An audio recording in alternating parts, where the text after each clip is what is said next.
Okay, so Unit 7 is on quadratics. So remember, this is our second degree terms.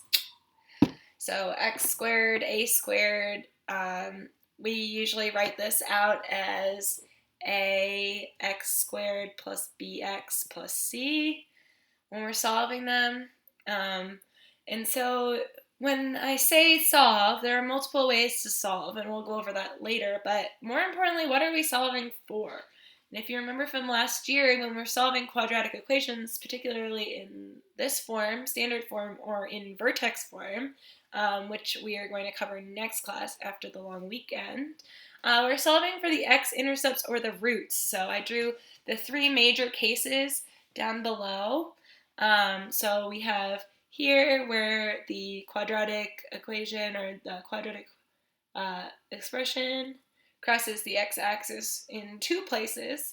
And so if we were in this case and we were to solve using the quadratic formula, this here, remember, is known as our discriminant, or the radical b squared minus 4ac. So when I have a positive number in that discriminant, I'm going to have two real roots. So you should get two real numbers for your solution here.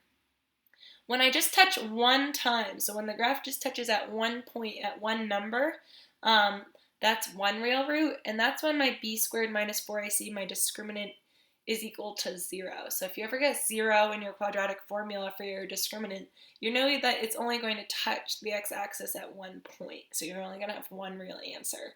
And then if I have a negative number, if I have to solve my answer using I, which we just covered in Unit 5, I'm going to have b squared minus 4ac is equal to a negative number. Radical b squared minus 4ac is equal to a negative number, or actually not that, but just the b squared minus 4ac.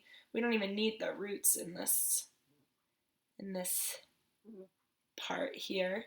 So if I have b squared minus 4ac is equal to a negative number, that means I'm going to have 0 real roots, and this is what my graph is going to look like. So if you ever put it into your calculator and you get something that looks like this, you know that these are going to be the two answers to the quadratic equation.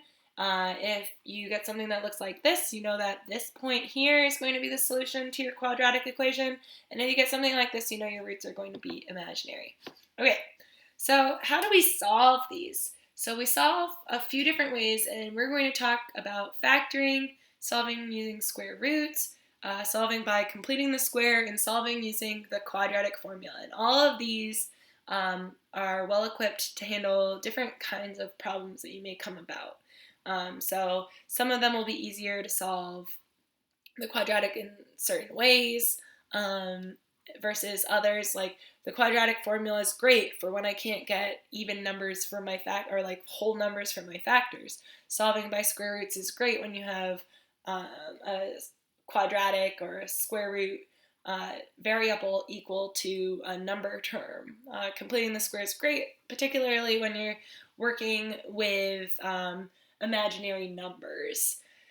And if this worksheet looks familiar, it's because I used it last year in my Algebra 2 class. So potentially this is review. Well, this is all review, but potentially this will be a good review for those of you who took my Algebra 2 class last year. And we didn't cover the whole sheet, so we only did several examples from the sheet, and we didn't cover all the different ways that you can solve. All right, so that's the intro to solving quadratics. So again, what are we solving for? We're solving for the x-intercepts. Those are our solutions. Solutions are the same as roots. It's the same as x-intercepts of our graph.